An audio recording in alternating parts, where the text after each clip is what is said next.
The copper taste of my own blood filled my mouth as Arthur knelt beside my hospital bed, his fingers gently sliding the 5-carat diamond ring off my swelling finger.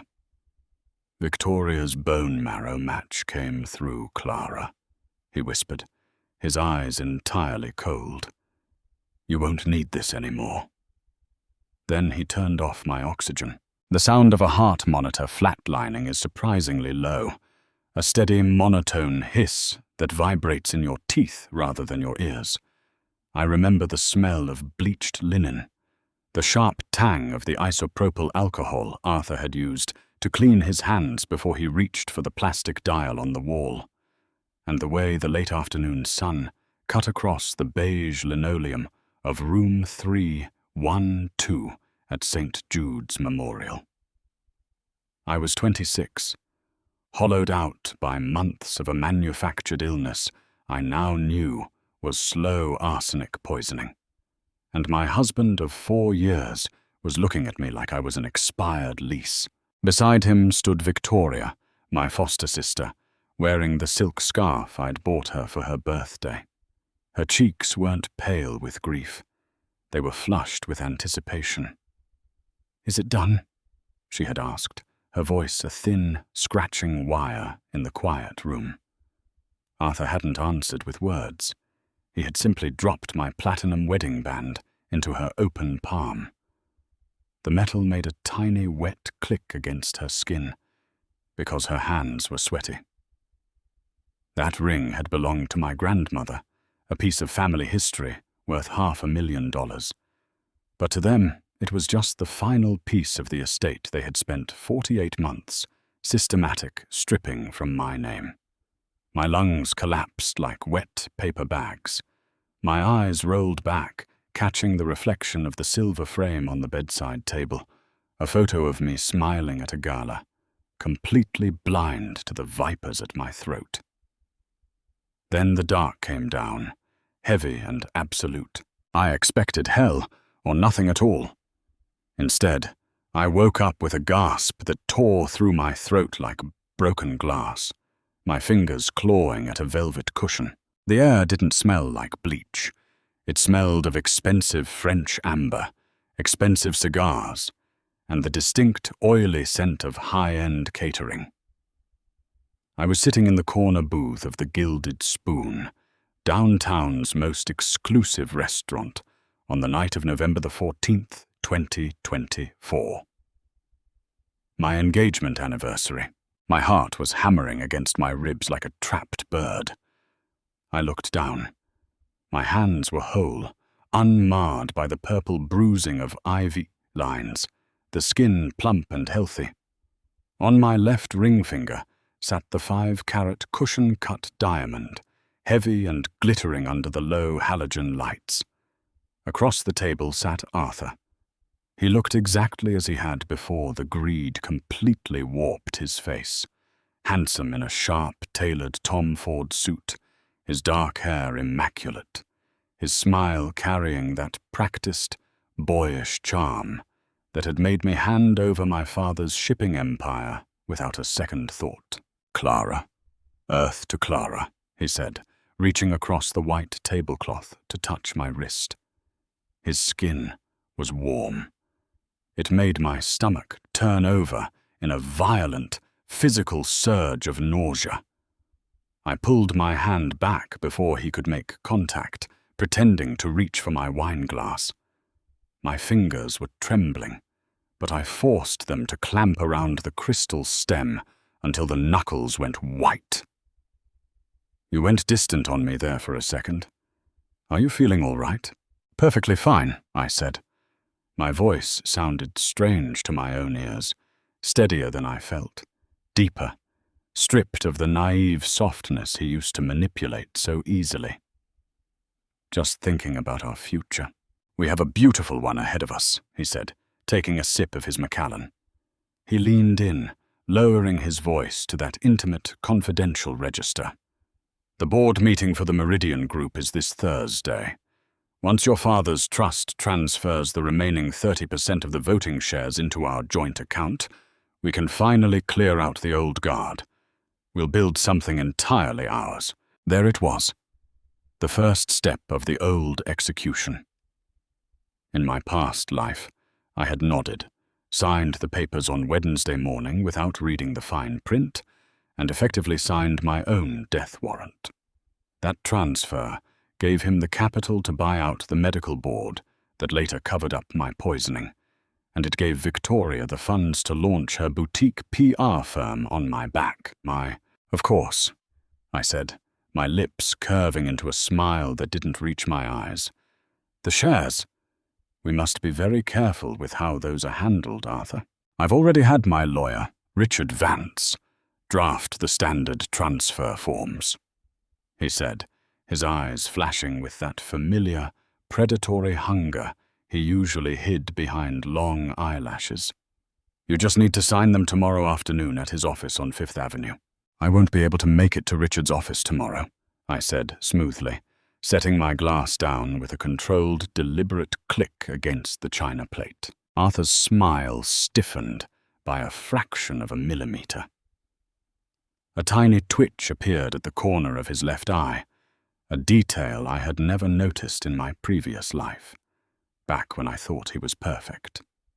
Oh, why is that? It's rather urgent, darling. The market opens early on Thursday. I have an appointment with a new physician, I said, watching him closely. I've been feeling a bit fatigued lately. I thought it best to get a full toxicological panel done, just to be safe. The word toxicological hit him like a physical blow. His hand froze on his whiskey glass. The blood didn't leave his face instantly, but the skin around his nose tightened, his nostrils flaring slightly. A toxicological panel? Whatever for?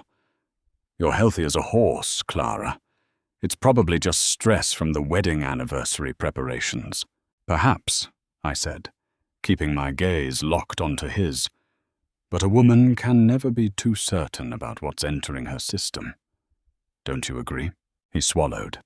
I watched the movement of his throat, the sharp bob of his Adam's apple behind his silk tie.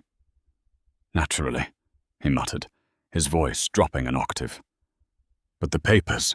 We'll discuss the papers on Thursday morning, right before the board meeting, I interrupted, rising from the table.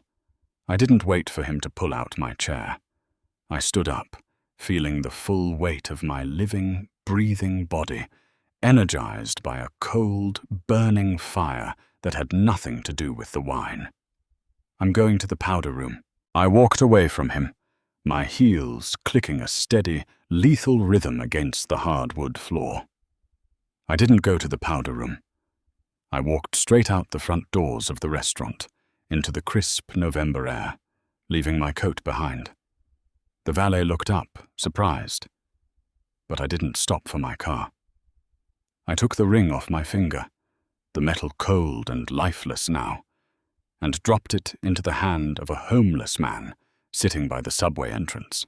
A second chance, I whispered to him as his fingers closed around the diamond in utter bewilderment. Use it better than I did. By 8 a.m. the next morning, I was sitting in the glass-walled conference room of Harrison and Croft, the city's most ruthless corporate defense law firm. I hadn't slept a single wink. Instead, I had spent the night in a nondescript room at the Ritz-Carlton, paid for in cash, drafting a completely new set of directives from memory.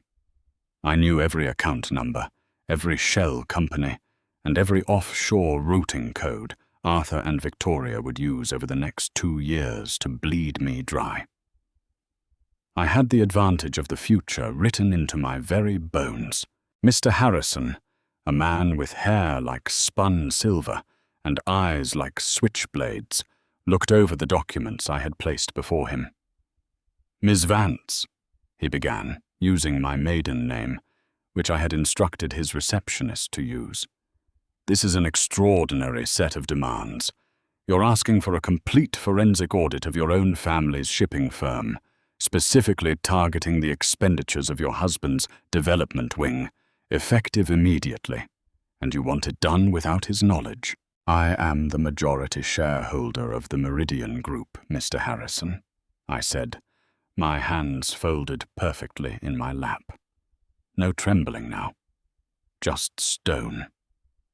My husband is an employee who holds an option to buy shares upon my death or a signed transfer. Neither of those events will be occurring. I have reason to believe he is currently embezzling funds through a logistics supplier named Apex Hauling. Harrison raised an eyebrow. Apex Hauling was a company Arthur wouldn't officially acquire for another 6 months in the previous timeline. It was his main vehicle for laundering the money he stole from my father's trust. Apex? They're a minor contractor. Are you certain? Look into their invoices for the last quarter. You'll find double billing for fuel adjustments that match the exact amounts deposited into an account at Banco de Sabadell under the name V. Vance.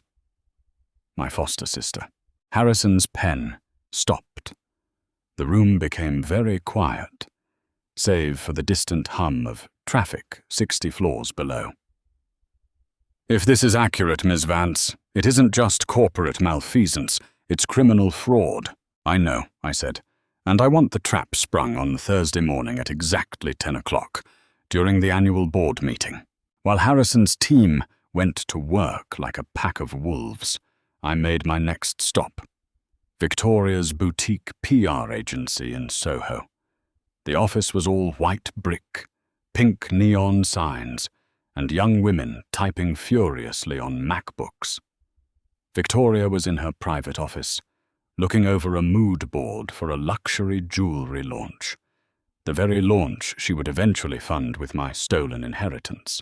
When I walked in without knocking, she jumped, quickly closing a browser tab on her laptop. I caught the flash of a real estate website showing townhouses in Upper West Side before the screen went blank.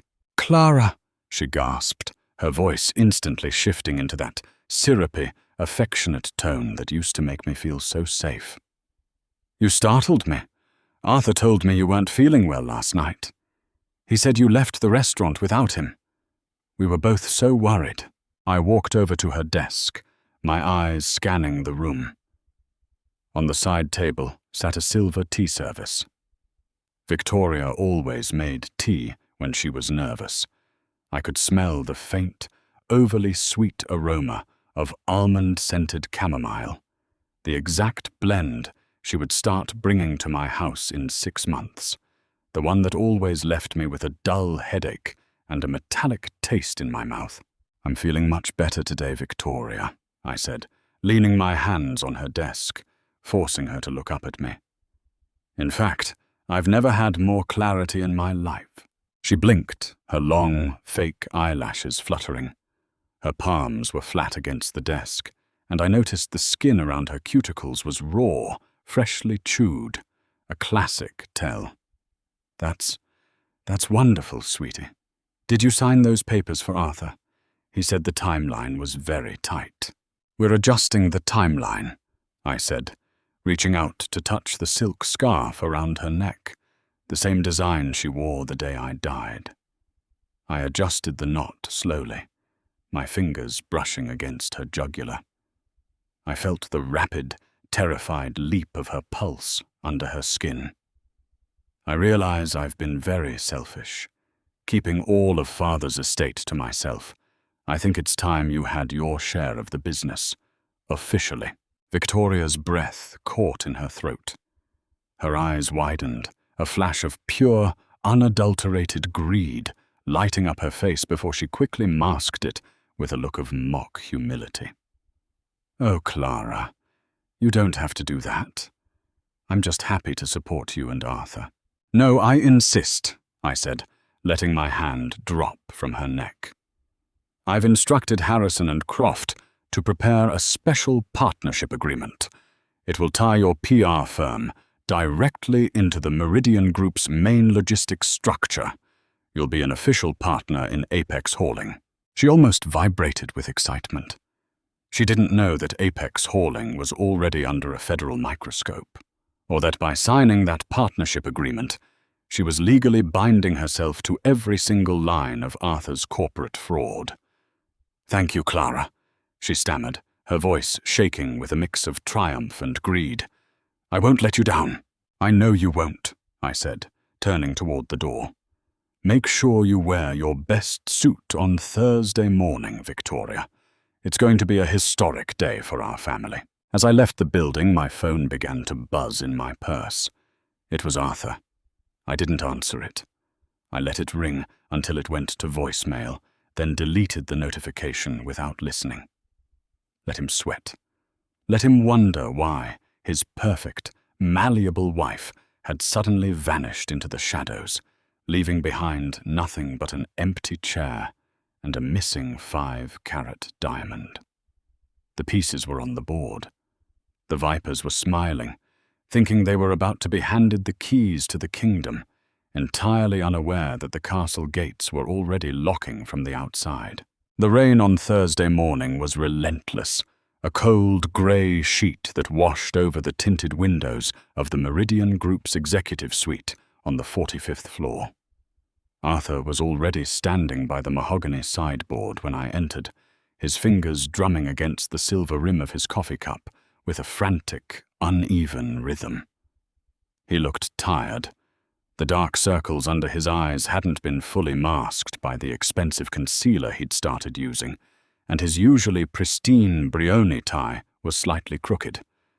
"Clara," he said, moving toward me with an aggressive stride that he tried to soften into a welcoming embrace at the last second. I stepped aside under the pretense of taking off my wet trench coat, leaving him holding empty air. His arms dropped to his sides, his fists clenching so hard the knuckles turned a stark, bloodless white. "Where have you been? You haven't been at the house in 3 days. Your phone goes straight to voicemail. Do you have any idea the kind of pressure I've been under with the board?" "I've been organizing my thoughts, Arthur," I said, my voice flat, completely devoid of the frantic, apologetic tone he was used to extracting from me. I sat down at the head of the long conference table, the heavy leather chair creaking under my weight. Victoria arrived exactly 2 minutes later, wearing a sharp, emerald-green Chanel suit. She looked triumphant, a sleek leather portfolio tucked firmly under her arm. She flashed me a quick, conspiratorial smile as she took her seat across from Arthur. She thought she was here to claim her kingdom. "Let's begin," I said, before the remaining 7 board members could even finish settling into their seats. The atmosphere in the room was thick, smelling of expensive cologne, damp wool, and the faint, bitter scent of the black coffee Arthur kept gulping down. Arthur cleared his throat, pulling a stack of heavy, cream-colored documents from his briefcase. As we discussed in the last quarterly review, the first item on the agenda is the formal transfer of the remaining 30% of the voting shares from the Vance Family Trust into the joint management account. I have the execution copies right here, signed by Richard Vance. He slid the papers across the polished wood toward me, his hand trembling just enough to make the paper rustle against the surface. "We just need your signature, Clara, and we can finalize the restructuring." I didn't look at the papers. I didn't even reach out to touch them. Instead, I folded my hands on the table and looked directly at the man who had turned off my life support in another life. "Arthur," I said softly, the silence in the room instantly deepening until the only sound was the distant hum of the building's ventilation system. "Before we discuss transfers, I think we need to address a structural discrepancy, specifically regarding our subsidiary logistics provider, Apex Hauling." Victoria's pen slipped from her fingers, bouncing off the table and landing on the carpet with a dull thud. She didn't bend down to pick it up. Her face didn't go pale. It went an ugly, mottled grey under her heavy makeup. "Apex?" Arthur stammered, his eyes darting frantically to Victoria, then back to me. His boyish charm had completely evaporated, replaced by a raw, panicked confusion. Apex is a minor contractor, Clara. It's completely irrelevant to the trust transfer. We can look into whatever minor issue you have after. It isn't a minor issue, I interrupted, my voice dropping an octave, cutting through his frantic defense like a scalpel. I raised my hand slightly, and the double doors at the back of the conference room swung open. Mr. Harrison walked in, followed by two men in dark, identical tailored suits, carrying heavy leather briefcases. They didn't look like corporate lawyers. They looked like executioners. "What is the meaning of this?" Arthur shouted, standing up so fast his chair flew backward, striking the glass partition behind him with a loud, ringing crack. "Clara, you don't have the authority to bring outside counsel into a private board meeting without a majority vote." "Actually, Arthur, she does," Mr. Harrison said, his voice entirely calm, as he opened his briefcase and laid a stack of heavily stamped documents in front of each board member. "As of 9 o'clock this morning, Ms. Vance has initiated a full forensic audit under Chapter 11 Corporate Governance Rules, and these gentlemen beside me are forensic investigators from the Forensic Accounting Division of the District Attorney's Office." The silence that followed was absolute. I watched Arthur's chest heave as he tried to process the words. A heavy drop of sweat broke from his hairline, tracing a slow, glistening path down his temple before soaking into his stiff collar. "We have spent the last 72 hours tracing the fuel adjustment invoices for Apex hauling," Harrison continued, his voice echoing in the large room. "Over the past 18 months, exactly $4.6 million has been systematically siphoned from the Meridian Group's primary operations fund. Those funds were routed through a shell company in Delaware before being deposited into a private account at Banco de Sabadell." Harrison stopped, turning his razor-sharp gaze directly onto Victoria. An account registered under the name of Victoria Vance. Victoria's breath came in a sharp, ragged gasp. She looked at Arthur, her lips moving, but no sound coming out. She looked like a fish pulled from the water, her mouth opening and closing in utter terror. "Arthur," she finally whispered, her voice cracking. "Arthur, you said the trail was completely clean. You told me to sign that partnership agreement on Tuesday." "Shut up!" Arthur roared, turning on her with a ferocity that made her flinch away, covering her face with her hands. "Shut your mouth, Victoria!" "Oh, don't tell her to stop now, Arthur," I said, leaning back in my chair, enjoying the spectacle of the two vipers tearing each other to pieces. "She's right. On Tuesday afternoon, she signed a binding partnership agreement that legally connects her PR firm to every single fraudulent invoice processed through Apex. She's your co-conspirator now, legally bound to your downfall." "This is a setup," Arthur hissed, his hands slamming down onto the table, leaning his body weight toward me. His eyes were bloodshot, the skin around his mouth white with rage. "You think you can ruin me with this? It's corporate misconduct at worst. It's a fine, Clara. I'll hire the best defense team in the state. You can't prove intent." "I don't need to prove intent for the fraud, Arthur," I said, my voice steady, my eyes locked onto his with a cold, unyielding weight that seemed to physically press him back. "Because the district attorney isn't just looking at the books. They're looking at your medicine cabinet." The handcuffs made a heavy, metallic clink as they snapped around Arthur's wrists. The district attorney's men didn't treat him with the deference he spent his whole life buying.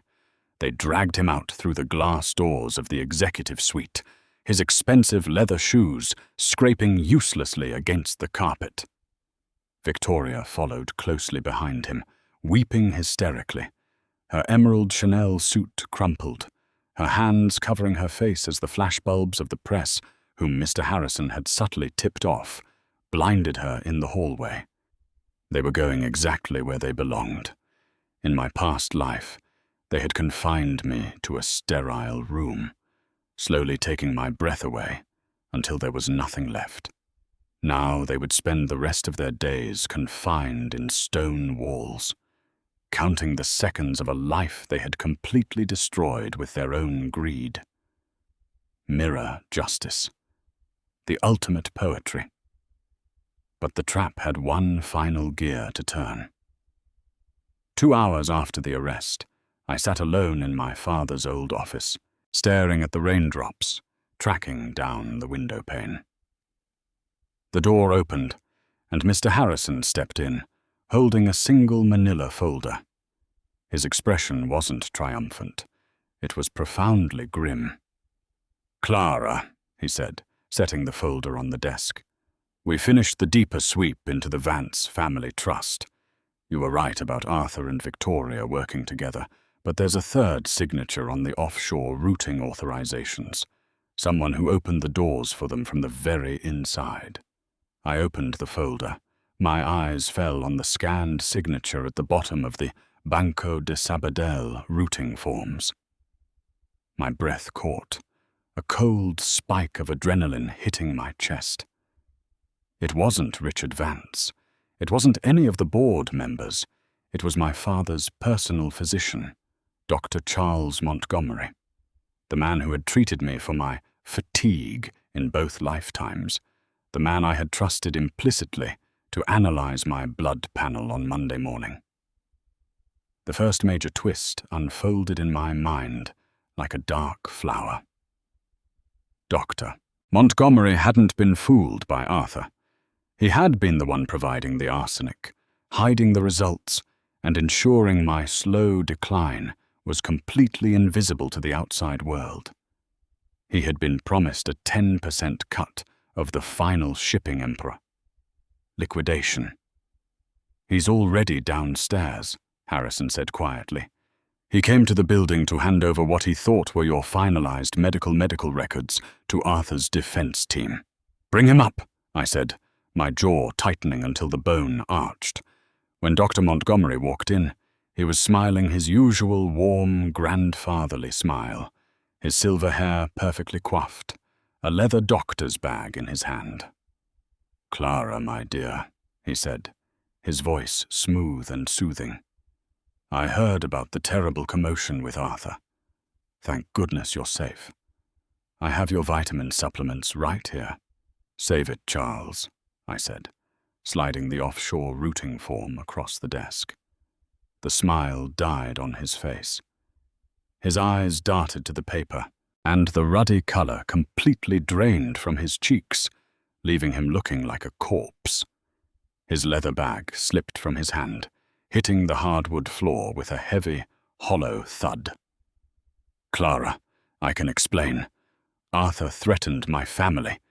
He forced me." "You poisoned a girl you held as an infant, Charles," I said, my voice dangerously calm, stripped of all human warmth. "You signed my death warrant for $40,000 a month. But here is the second twist you didn't see coming." I turned my laptop around, showing him a live stream of his private clinic uptown. Federal agents were currently loading boxes of patient records into the back of a black van.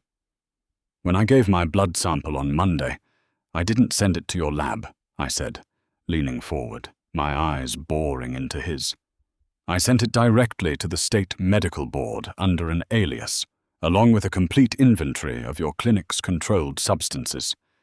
They didn't just find the arsenic, Charles. They found 40 years of insurance fraud, illegal narcotic distribution, and falsified autopsies for wealthy families. You aren't just losing your license, you're going to prison for the rest of your natural life." Montgomery stumbled backward, his hands clawing at his chest as if he were the one running out of oxygen now. He tried to speak, but only a dry, rattling gasp left his throat. He looked at me with an expression of pure, unadulterated terror, realizing that the quiet, gentle girl he had spent years manipulating had completely erased his existence with a single, calculated stroke. By 5 o'clock, the office was empty. The rain had finally stopped, leaving the city washed clean, the late afternoon sun breaking through the clouds to paint the skyscrapers in shades of brilliant gold. I walked down to the lobby, my heart light, the phantom weight of the past life completely lifted from my shoulders. I stopped at the security desk and handed the guard my corporate ID badge. "Annulling the registration, Ms. Vance?" the guard asked, looking at the card. "Yes," I said, a genuine, beautiful smile finally breaking across my face. "The name Clara Vance is dead. From now on, register me under my mother's name, Clara Sterling." I walked out of the glass tower into the fresh, crisp air of a future I had earned with my own 2 hands. I had returned his ring without a word. He had torn apart the city looking for the woman he thought he could break, completely blind to the fact that I had already changed my name, rewritten the rules, and walked away entirely free. Part 4. The handcuffs made a heavy metallic clink as they snapped around Arthur's wrists. The district attorney's men didn't treat him with the deference he spent his whole life buying. They dragged him out through the glass doors of the executive suite, his expensive leather shoes scraping uselessly against the carpet. Victoria followed closely behind him, weeping hysterically, her emerald Chanel suit crumpled, her hands covering her face as the flashbulbs of the press, whom Mr. Harrison had subtly tipped off, blinded her in the hallway. They were going exactly where they belonged. In my past life, they had confined me to a sterile room, slowly taking my breath away until there was nothing left. Now, they would spend the rest of their days confined in stone walls, counting the seconds of a life they had completely destroyed with their own greed. Mirror justice. The ultimate poetry. But the trap had one final gear to turn. 2 hours after the arrest, I sat alone in my father's old office, staring at the raindrops tracking down the window pane. The door opened, and Mr. Harrison stepped in, holding a single manila folder. His expression wasn't triumphant. It was profoundly grim. "Clara," he said, setting the folder on the desk. I watched the vipers who took my first life crumble under the weight of their own greed, and for the first time in 2 lifetimes, I can finally breathe. If you felt the cold, calculated justice in every single step of my revenge, hit that like button right now. Share this story with someone in your life who truly deserves a second chance to rewrite their own ending, and subscribe to follow my next rebirth.